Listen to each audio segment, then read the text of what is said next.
Hello, അസ്സാം വലൈക്കും guys. അപ്പോൾ പുതിയ വീഡിയോയിലേക്ക് എല്ലാവർക്കും സ്വാഗതം. അപ്പോൾ ഇന്ന് ഒരു കുഞ്ഞു വീഡിയോ എന്നും പറയാം, അല്ലാതെ പറയാം.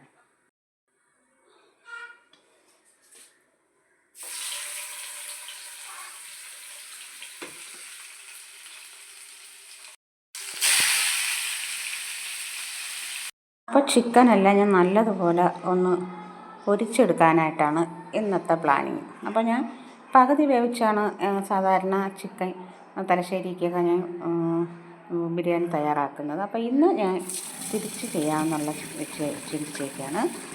അപ്പോൾ അരി ഞാൻ എടുത്തിട്ടുള്ളത് കൈമ റൈസാണ് എടുത്തിട്ടുള്ളത്. അപ്പോൾ സവാളയും പട്ടയും ഗ്രാമ്പൂവും ലീഫും എടുത്തിട്ടുണ്ട്. അപ്പോൾ അത് നമുക്കിനി ഒരു പാത്രം വെച്ച് കൊടുത്തിട്ട് നമുക്ക് ചോറ് തയ്യാറാക്കാനായിട്ട് നോക്കാം.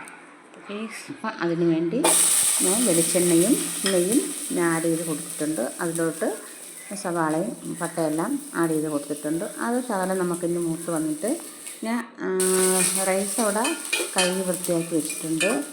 ഒരു അരമണിക്കൂർ ഞാൻ വെള്ളത്തിൽ ഇട്ടിട്ടുണ്ടായിരുന്നു. അത് കഴിഞ്ഞിട്ട് ഞാൻ ഊറ്റി വെച്ചിട്ടുണ്ടായിരുന്നു. ഇത് പെട്ടെന്ന് ബിരിയാണി വയ്ക്കാനായിട്ട് ഞാൻ പ്ലാൻ ഇട്ടതാണ്. അതുകൊണ്ട് ഇതിൽ ഒരുപാട് സാധനങ്ങളൊന്നും ഞാൻ ആഡ് ചെയ്യുന്നില്ല. അപ്പോൾ മല്ലി ഇലയൊന്നും എൻ്റെ കയ്യിലില്ല. അപ്പോൾ ഉള്ളത് വെച്ച് എന്നാൽ അത്യാവശ്യം സാധനങ്ങളുണ്ട്. ബിരിയാണി വയ്ക്കാനുള്ള ഈ മല്ലി ഇലയൊക്കെ ഇതിൽ നമ്മൾ ആഡ് ചെയ്യുമല്ലോ. അപ്പോൾ അതൊന്നും ഇല്ല. ബാക്കി എല്ലാ സാധനങ്ങളും ഉണ്ടായിരുന്നു. നെയ്യും അണ്ടിപ്പരിപ്പൊക്കെ ഉണ്ടായിരുന്നു. അപ്പോൾ ഞാൻ വറുത്തിട്ടാണ് ഞാൻ ബിരിയാണി വയ്ക്കുന്നത്. വറുത്തിട്ട് വയ്ക്കപ്പോഴത്തേക്കും അതും നല്ല ടേസ്റ്റാണ്. അതിൻ്റെ റൈസൊന്നും പൊടിയാതെ നമുക്ക് കിട്ടും. വറുത്ത് നെയ്യിലും എണ്ണയും കൂടെ വീഴ്ത്തി വറുത്ത് വയ്ക്കുന്നതും നമുക്ക് റൈസൊന്നും പൊടിയാതെ കിട്ടും. അപ്പോൾ ഞാൻ ആവശ്യത്തിനുള്ള ഞാൻ ഒരു കുഞ്ഞു പാത്രത്തിൽ അരിയാണ് എടുത്തേക്കുന്നത്. 2 നാഴി അരിയാണ് ഞാൻ എടുത്തിട്ടുള്ളത്. അപ്പോൾ ചിക്കനെല്ലാം ഞാൻ പൊരിച്ച് നല്ലതുപോലെ മൂക്ക പൊരിച്ച് വെച്ചിട്ടുണ്ട്. അപ്പോൾ സവാളയും തക്കാളിയും എല്ലാം നമുക്കൊന്ന് വേവിച്ചെടുത്തിട്ട് ഇത് ഞാൻ ചോറിലും ഇടാനുള്ള സവാളയൊന്ന് മൂപ്പിക്കുന്നതിന് അത് ചോറിന് വേണം. തലശ്ശേരി അല്ലേ വയ്ക്കുന്നത്. അപ്പം ചോറിനിടാനും സവാള മൂപ്പിക്കണം. നമുക്ക് ചോറിൻ്റെ തുറച്ചിട്ട് കൊടുക്കാനും സവാള മൂപ്പിച്ചെടുക്കണം. അപ്പോൾ അണ്ടിപ്പരിപ്പൊക്കെ ഞാൻ അതിൻ്റെ കൂടെ ലാസ്റ്റ് സവാളയുടെ കൂടെ ആഡ് ചെയ്ത് കൊടുത്തിട്ട് അത് വറുത്തെടുക്കുന്നുണ്ട്. അപ്പോൾ എൻ്റെ ചാനൽ ആദ്യമായിട്ടാണ് കാണുന്നവരുണ്ടെങ്കിൽ ലൈക്കും കമൻറ്റും സബ്സ്ക്രൈബും ഒന്നും ചെയ്യാൻ മറക്കണ്ട. നിങ്ങളുടെ സപ്പോർട്ട് ആവശ്യമാണ്. അത് തീർച്ചയായിട്ടും ഞാൻ ഇതിൻ്റെ ഒരു ഷോർട്ട് വീഡിയോ ഞാൻ ആഡ് ചെയ്തിട്ടുണ്ട്. അപ്പോൾ അതെല്ലാം നിങ്ങൾ കണ്ടിട്ട് ഈ ലോങ് വീഡിയോ നിങ്ങൾ കയറി കാണണം.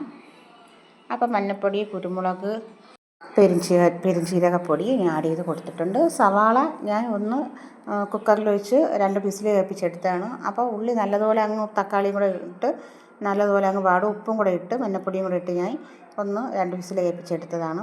അപ്പോൾ ഞാൻ തൈര് ആഡ് ചെയ്ത് കൊടുത്തിട്ടുണ്ട്. തൈര് ഇത് കട്ട തൈരല്ലായിരുന്നു കടയിൽ നിന്ന് വാങ്ങി. അത് ഒത്തിരി ലൂസായിരുന്നു. അതുകൊണ്ടാണ്. എന്നാലും കുഴപ്പമില്ല. പുളിപ്പൊക്കെ ആവശ്യത്തിനേ ഉള്ളതേ ഉള്ളൂ. അപ്പോൾ ഞാൻ ചിക്കൻ ഇന്ന് പ്രാവശ്യം നല്ലതുപോലെ ഞാൻ ഒന്ന് വറുത്തെടുത്തിട്ടുണ്ട്. അപ്പം അരവേവിലും നമുക്ക് ചെയ്യാം. നല്ലോണം വറുത്തും നമുക്കെടുത്തും വയ്ക്കാം. നമുക്ക് ഇഷ്ടപ്പെടുന്ന എങ്ങനെയാണോ അങ്ങനെയെല്ലാം നമുക്കുള്ള റെസിപ്പിയൊക്കെ നമുക്ക് തയ്യാറാക്കാവുന്നതാണ്. അപ്പോൾ ഇത് മുമ്പ് ഞാൻ ഇതുപോലെ ഞാൻ തയ്യാറാക്കിയിട്ടുണ്ട്. അതുകൊണ്ടാണ് ഞാൻ ഈ വീഡിയോ ഇങ്ങനെയും എടുക്കുന്നത്. അപ്പോൾ ചോറ് എല്ലാം കൂടെ റെഡിയായി വന്നിട്ടുണ്ട്. അപ്പോൾ നമുക്കിനി എല്ലാം നമുക്ക് സെറ്റ് ചെയ്തെടുക്കണം. അപ്പോൾ ഇന്നത്തെ വീഡിയോ എല്ലാം കാണാൻ ശ്രമിക്കണം. അപ്പോൾ ഇനി പ്രത്യേകിച്ച് എനിക്ക് പറയാനായിട്ടുള്ളത് ഇത് തന്നെയാണ്. പിന്നെ എല്ലാം സെറ്റ് ചെയ്തെടുത്തിട്ടുണ്ട്. 2 തട്ടാക്കിയിട്ടുണ്ട്. അപ്പോൾ ഇനി ഇതിന് കളറ് കിട്ടാൻ വേണ്ടി ഞാൻ ഒരു 1/2 സ്പൂൺ പാലും അതിൻ്റെ കൂടെ മഞ്ഞൾപ്പൊടിയും കൂടെ ഞാൻ ആഡ് ചെയ്ത് കൊടുത്തിട്ടുണ്ട്. അത് ഞാൻ വീഴ്ത്തി കൊടുത്തിട്ടുണ്ട്. ഇനി പപ്പടം ഒന്ന് വറുത്തെടുക്കണം. അപ്പോൾ നമ്മുടെ തലശ്ശേരി ബിരിയാണി കൂടെ റെഡി ആയിട്ടുണ്ട്. അപ്പോൾ കഴിക്കാൻ ഞാൻ എടുക്കുന്നുണ്ട്. ഇപ്പോൾ തന്നെ സമയം ഒരുപാട് താമസിച്ചിട്ടുണ്ട്. അപ്പോൾ ഇന്നത്തെ വീഡിയോ ഇത്രയൊക്കെ ഉള്ളൂ. അപ്പോൾ വീഡിയോ കയറി കാണാൻ ശ്രമിക്കണം. അപ്പോൾ നാളത്തെ വീഡിയോ കാണുമ്പോഴേക്കും അസ്സലാമു അലൈക്കും.